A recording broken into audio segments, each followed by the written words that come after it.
Hello students, in this session we are going to see spam and cookies. Spam and cookies are two techniques used by websites or individual to communicate with the users at the end. Okay, so what is spam and cookie? That we are going to see in detail. Okay, spam. Spam is any kind of unwanted, unsolicited digital communication, often an email, that gets sent out in bulk. Okay, so spam can be any kind of unwanted messages or emails that an entity used for digital communication. Okay, so the specialty of spam is that they are sent out in bulk.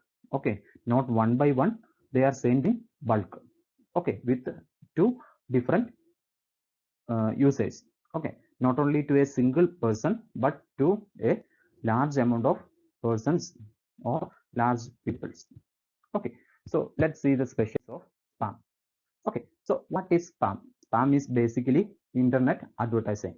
So in very simple terms, it's internet advertising only. So while you are watching TVs or television serials or any programs, there is at the definite intervals we have different advertising. Okay, so while we are using this internet, then we also are facing some advertising there. Okay, other than this advertisements in websites, we will get number of advertising emails in our websites, or sorry, email IDs that we do not subscribe for. Okay, we don't actually even know that where it comes from. Okay, so spam is basically messages that may come into your smartphones or any phones itself. Okay, so spam is basically messages or emails through companies or entities provide advertising. Then spam is also known as junk mail. What is junk? Basically, it is waste. So also known as junk mail. Then spam is unwanted email bulk. Okay, so unwanted for who? Unwanted for the user itself. Okay, user didn't even know where this comes from or how this comes into his inbox, etc. Okay, then the what is the specialty of spam? They flood your inbox with unwanted messages and drowns the messages that are important. Okay, so you may have different important messages are there from your school, from your friends, or from any other kind of important messages will be there. But what happens? Spam will flood your inbox. That means they will come in bulk from different companies, different persons. These spams will come in your inbox, and this important message will go unnoticed.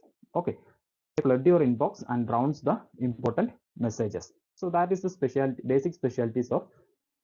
Then there is some advantages and disadvantages for spam. Okay, so let's see what advantages of spam.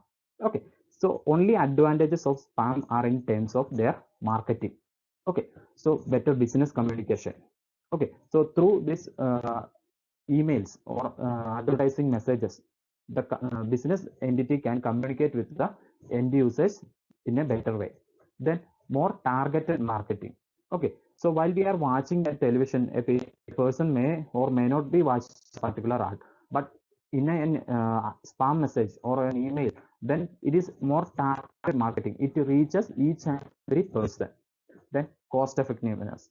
Okay, while advertising in a television or in a hoarding in the public, it will be costly. Sending a advertising mail to each and every person, it costs nothing itself. Okay, so consider the case of Gmail itself. Okay, you only need a one Gmail address to send thousands of emails. So it is free of cost. So it is cost effective. Then environment friendly means of communication.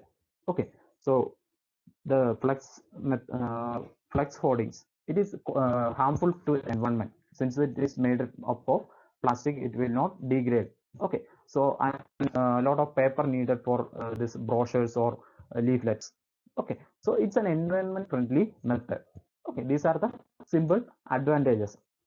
So these advantages can be come under the case of marketing only. Okay, let's see the disadvantages.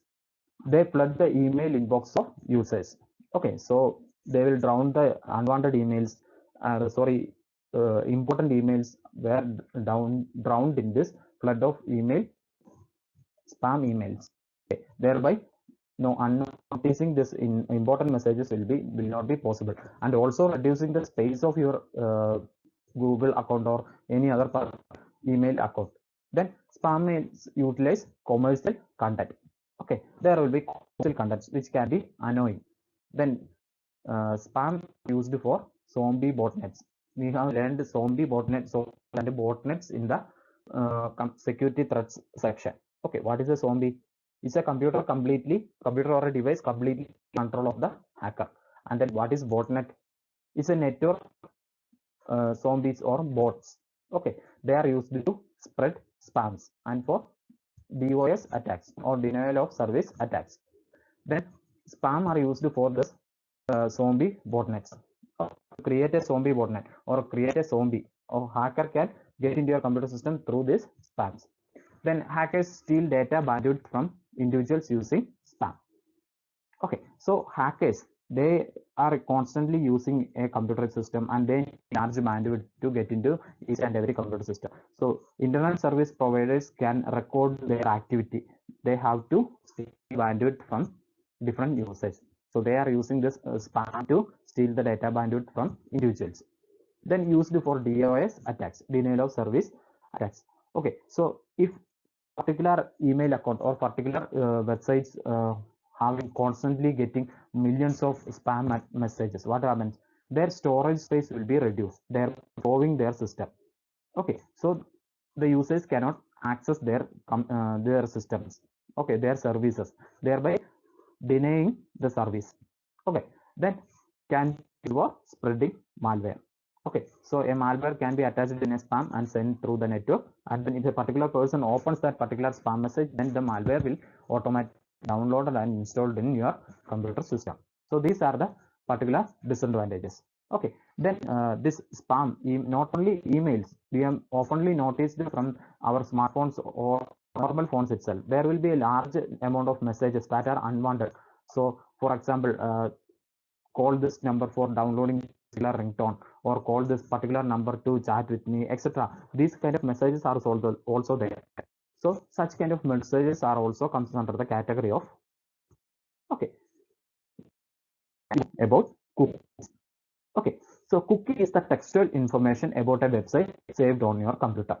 Okay, it's just textual information only. Okay, they are stored on computer about a particular website you are visiting or frequently visiting. That's what cookies are. Then cookies are text files with the small pieces of data. Not large amount of data are there. So in most cases, username and password or IP address, then metadata, etc. They will be in the cookie.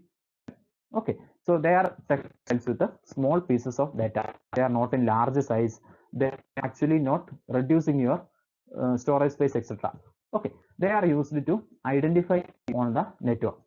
Okay, so these cookies are used to identify a particular person in the network who is browsing a particular website or particular network itself. So websites are able to recognize you through this case. Okay, so cookies store information about your browsing activity. Okay, thereby this website is able to recognize a particular person browsing type or browsing style. Okay, then different type of cookies are there. For example, cookies and HTTP cookies. Okay, let's see some of cookies and disadvantages also. So advantages, they improve your web browsing experience.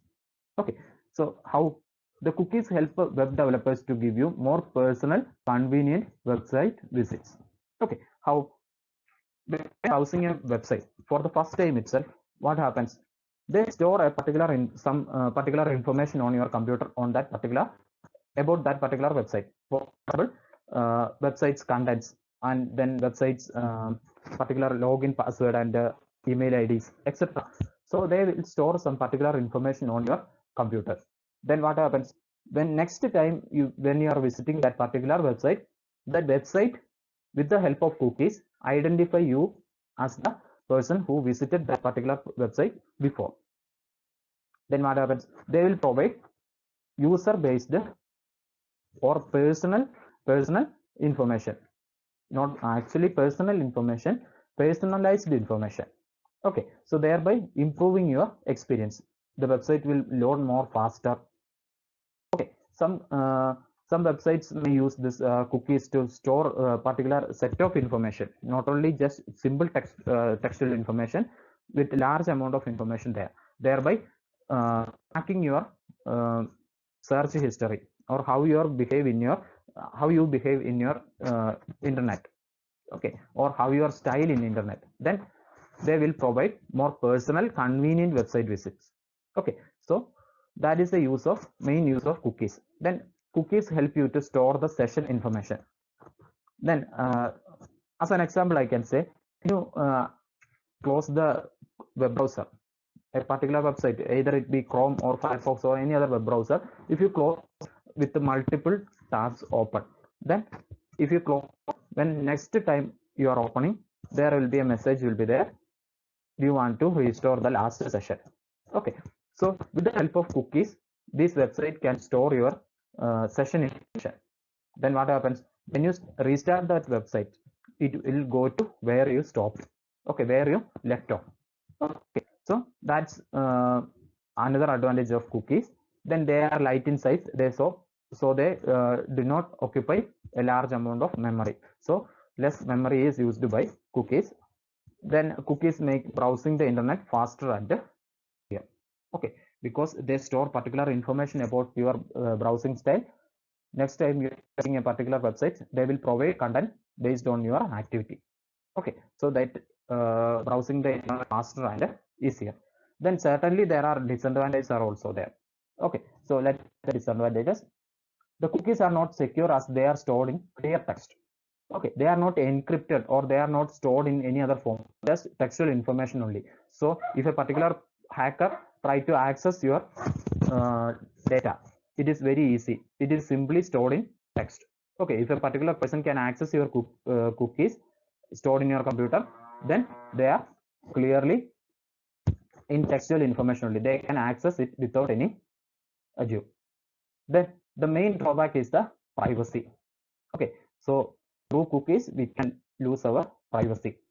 Then criminals can use cookies to spy on users. That comes under the category of loss of privacy. So these cookies can be used to access this login, passwords, or username. Then can be used to track you without your consent. Okay, without your consent, without your permission, with the use of cookies, it can track you on the network. Okay, so that's about cookies and spam. As this session clearly and the concepts. If you have any doubt, contact me.